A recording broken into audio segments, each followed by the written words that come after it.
Hey there, tonight I want to look at number 6 off of the 1986 practice physics GRE. It's a mechanics problem. Gonna hold it up there, and if you have it at home, get it out and follow along. So there's a diagram there. Hopefully you can see that a little. Number 6. A particle is initially at rest at the top of a curved frictionless track. The x and y coordinates of the track are related in dimensionless units by y equals x squared over 4, where the positive y-axis is in the vertical downward direction. As the particle slides down the track, what is its tangential acceleration?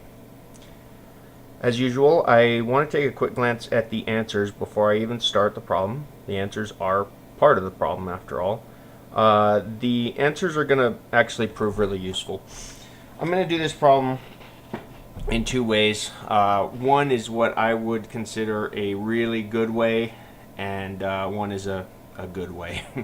So we'll do the fast, what I would say the really good way to do this problem first, and it's by looking at the answers and using process of elimination, and kind of using extremes. Or taking a limit. I mean, we're not really taking a limit, of course. It's more, I like to think of it as kind of looking at an extreme situation and seeing if you can get anything out of that. And in this case, you really can. So it's asking us for what the tangential acceleration is. And when I look at this, just picturing this situation physically in my head, this particle on that track is sliding down.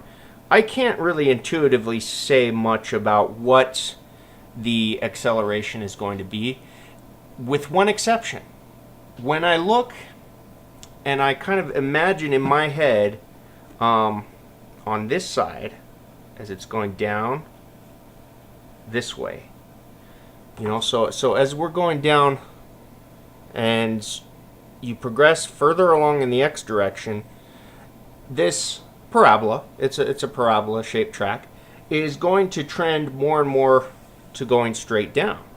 In other words, as x is going off to infinity, the slope of the track is going to go off to straight down. Basically, the slope is going to trend as straight down.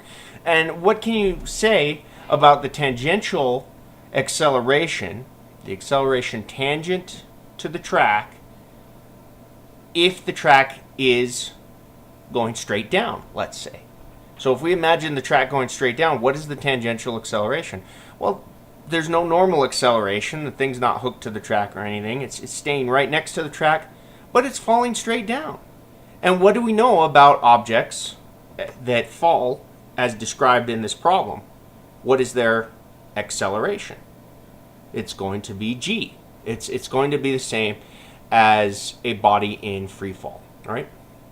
So as x gets large, we would expect the tangential acceleration and the total acceleration, for that matter, but we would expect the tangential acceleration to trend towards g. So we want to get g falling out of that. So looking at the answers, 0 is the acceleration. The tangential acceleration going to be 0. That's a sucker answer, certainly. Don't get confused by that. I think maybe the normal acceleration would go to 0 as x got big, but that's not what we want. B, g. Okay, now that could work in the situation that I described, but the issue is the tangential acceleration going to be g through here in this upper part of the track? And it won't at all. Even though that answer is correct in our situation, as x goes to infinity in that case, the acceleration is g, but the acceleration is also constantly g everywhere. Intuitively, I hope you can see that that's just a silly answer. Going on, you have, what is next there? I'm having a problem reading this on the screen there. It's gx over 2. As x gets big, the tangential acceleration is going to infinity. The thing's accelerating at an infinite rate. That can't be right. That simply can't be right. Answer D is gx divided by the square root of x squared over 4. Okay. As x gets very big there on the bottom, on the denominator, you get x squared plus 4. When you take a limit, you probably remember you're kind of going to ignore that constant of 4, because as x is getting big, if x is a million, x squared is a really big number. The 4, you just kind of put to the back of your head and ignore it. So x squared, take the square root of that. So a very big number squared, take the square root of that. It's still a very big number. And then you have an x on the top. So you can kind of see in answer D how those two are kind of fighting with each other and canceling each other out, potentially leaving us with G there. So that's a good sign. In answer E, we have gx squared divided by square root of x squared plus 16. And again, if we look at the denominator there, we get x squared going to infinity on the bottom, but then you take the square root of that. On the top, you still have x squared, and so by canceling those, you get an x again. So this answer E is going to go to infinity as x goes to infinity, looking at those extremes. I can drop answer E, answer C, answer A right off. That leaves me with B and D. As I've already said, right off the bat, I looked at B and kind of thought, well, that's silly. That can't be right. So it leaves me with answer D. This was a very long-winded description of how I feel is the best way to do the problem, the way the test makers design the problem to be solved in a short amount of time. That being said, I don't like to leave things like that. I do like to go through the solution and actually show where does that answer come from, because that's the other way to work out the problem. Potentially, if you really know your stuff, you can solve it in 2 minutes. I usually try and keep these videos to 10 minutes. I've already gone to 7 on this one. So this one's going to go long. I can tell you that right now. If you're ready to go look at another video, by all means, go do it. This will take a few minutes, and I'll probably be up to 15 or 20 minutes by the time I finish this. But if you want to see where that answer comes from, this is one of what I believe are many ways to get there. Many ways to get there. If you've got another one, by all means, post the solution as a video response or something. And I'm certain there might even be better ways than the way I've done it here. But I've already put this up just to kind of give you an idea. In your head, you probably were thinking this. If you were starting to do this problem, actually do it rather than do it by elimination. And you'd kind of look at the body there sliding on the track. The only forces acting on the body are gravity, going straight down there, a normal force imposed by the track. I've wrote in the angle there, theta, and theta is going to be the angle with the horizontal. And then the accelerations I put in there as well. The radial acceleration and the tangential acceleration, which is what the problem asks for after all. One thing I'll write in here that will be important here is this angle is also theta. If that's not immediately apparent to you, just kind of look over the geometry of the situation real quick. Convince yourself that that is the case. The other thing that I guess is to be said from this diagram here that is of interest is if I look at the components in the tangential axis. So if I redrew my axes here, so I was right on the body, I could have a tangential axis and a radial axis, right? Kind of like that. And the components of the forces acting in the tangential axis that would be responsible, in fact, for creating this tangential acceleration, you can see it pretty well here. It's just the component of the weight, the force of the weight, mass times gravity. The normal force does not, in fact, affect the tangential acceleration at all. And so I guess if I was writing that, I would sum the forces on the tangential axis and set that equal to the mass of the body times the acceleration in the tangential axis. And the only force that's acting in the tangential axis is that component of the weight. And again, looking at the geometry here, you can actually see that that only force is mg times the sine of this angle theta. That's the only force. So that's got to be what's causing the tangential acceleration.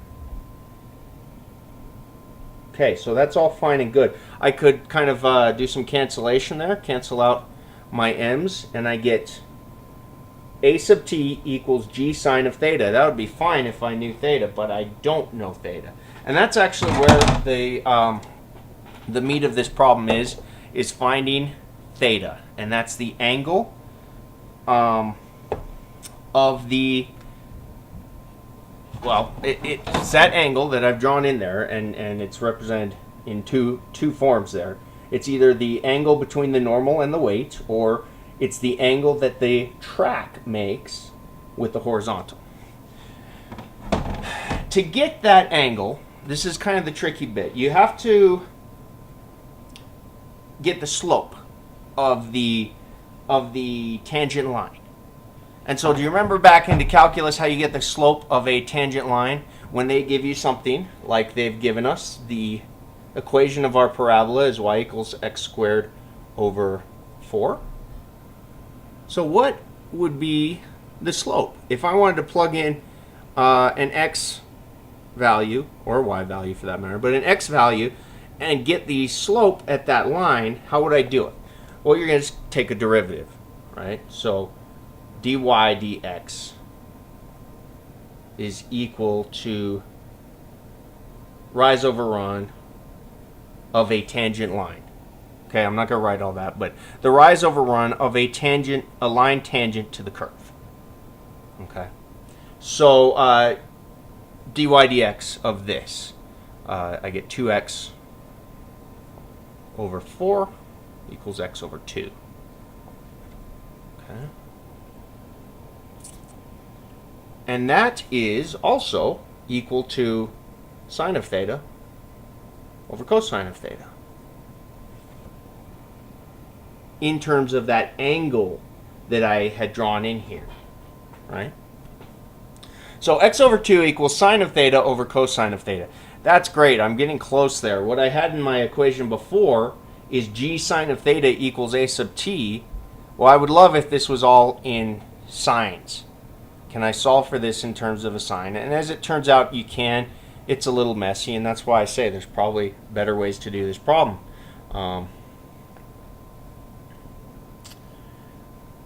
But you can solve for cosine theta here just by using this old identity. If you don't have this one committed to memory, it's worth doing. Right? Sine squared theta plus cosine squared theta equals 1. So if you manipulate that around, you get cosine theta equals square root 1 minus sine squared theta. And that's what I want to plug in there for the cosine. Sorry, I made a mess of that.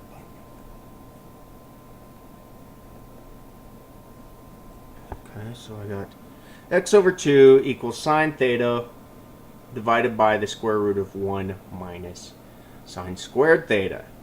And maybe you're skeptical at this point. Can you solve that for the sine of theta? You actually can. It's just kind of a pain in the butt, but you can do it. I'm just going to take a couple of shortcuts with it just because I'm going very long on this video.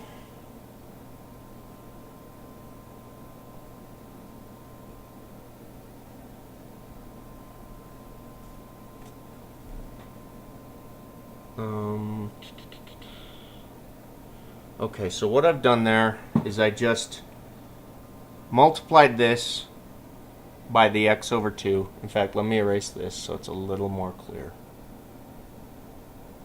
So x over 2 equals that. So I multiplied this over here, and I squared both sides. I squared everything. So you get, this is squared, the square root goes bye-bye, and then this is squared as well. And so, yeah, that just is an x squared over 4. Sorry, this pen is fading fast.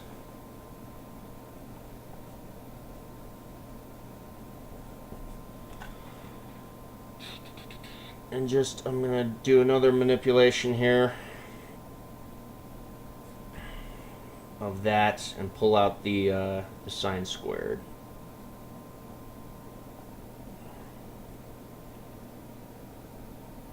Minus x squared over 4. Okay, so there I've kind of just, I moved that one term over, and I think I messed up a sign there. I need to change that. Should be a plus there, right? I think so. And then you can see I can solve for sine squared theta. Sine squared theta equals x squared over 4 multiplied by that junk. And I'll just write it here before the pen dies, hopefully. That means the sine of theta equals, you just take the square root. And so the x squared goes away, and you are left with, yeah, 4 plus x squared. You get the square root on the bottom there. Sine, oh, let me pull that back a little. So, and you just take the square root of both sides, and you get sine theta equals x over 4 plus x squared. That's what we need to plug back into this other equation over here, where we have a sub t equals g sine theta. So a sub t equals just g multiplied by that junk that we had before, x over square root of x squared plus 4, which is how they wrote it in there, so I tried to make it look the same. A sub t equals g times x divided by square root of x squared plus 4. And I'm looking at the timer. I went way over. I'm up at 17.5 minutes, so I don't even know if I can. It's going to take forever to upload this. So I'm going to cut without saying anything more. But that's how you get there to the answer. There are other ways to do it. And yeah, but that's the way I went about it. So stay tuned. See ya.